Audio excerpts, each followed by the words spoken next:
todos. Hoje nós vamos conversar acerca de 3 temas muito relevantes. O primeiro é, por que estudar a Bíblia? O segundo é, como estudar a Bíblia? E o terceiro, como viver a Bíblia. Bom, a Bíblia é um livro formado de outros 66 livros.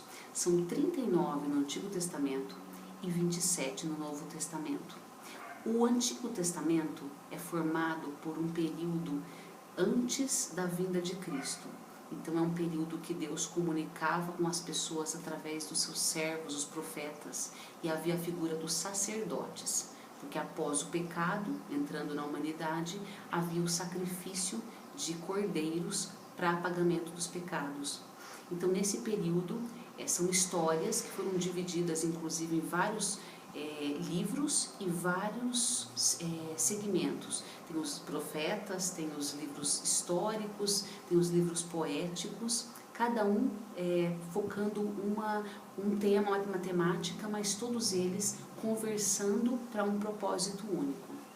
No Novo Testamento nós temos os 4 evangelhos, que é Mateus, Marcos, Lucas e João, que relatam a vida de Cristo aqui na Terra.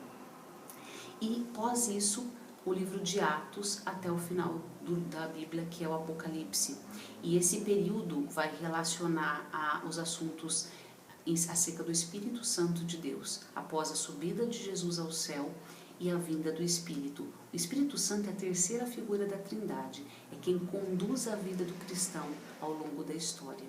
Então nós vamos ver que a Bíblia é organizada e todos os livros foram escritos por diversos escritores, foram cerca de 40, foram escritos inclusive em torno de 1500 a 1600 anos, esse foi o tempo que levou para a Bíblia ser composta e formada, e ao longo dos concílios foi deliberado justamente que todos esses livros conversavam entre si em seus princípios e valores. Foram histórias de pessoas imperfeitas, falhas, mas histórias de princípios imutáveis. E a Bíblia todo o tempo se confirma. Ela se confirma e ela tem sido confirmada ao longo da história. Como?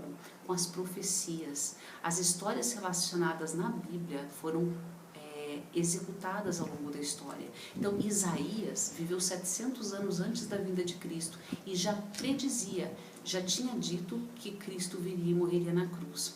Assim como nós temos o livro de Apocalipse hoje, e muitas das profecias têm se consumado, nós podemos perceber as pestes, os rumores de guerra, até muitas coisas que nós temos vivenciado nesses dias, em tempos de pandemia. Então a Bíblia ela se confirma e o que nós precisamos é conhecê-la. Mas como conhecê-la, né? Você pode começar estudando a vida de Jesus, porque aí você começa a criar uma identidade com ele. E essa já responde também a terceira pergunta, como viver a Bíblia? Você não consegue viver aquilo que você não conhece.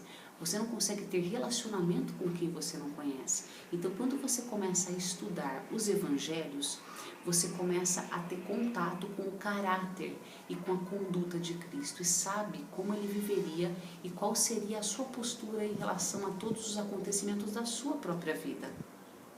Eu particularmente começo a estudar geralmente pelo livro de João, porque dos 4 evangelhos, 3 deles, que são os primeiros, Mateus, Marcos e Lucas, são chamados sinóticos, porque eles têm uma similaridade de relatos e eles são sim construtivos. Porém, João tem um destaque espiritual na vida cristã. Você consegue extrair mais informações acerca de como foi o posicionamento de Cristo aqui na Terra. Então vale muito a pena você conhecer, porque o conhecimento vai te libertar. E por último, eu queria deixar um texto com você que a própria Bíblia diz, que é o livro de 2 Timóteo, capítulo 3, versículo 16. Toda a Escritura é inspirada por Deus e útil para o ensino, para a repreensão, para a correção e para a instrução na justiça, para que o homem de Deus seja apto e plenamente preparado para toda boa obra. Que você também seja preparado para toda boa obra que Deus tem na sua vida.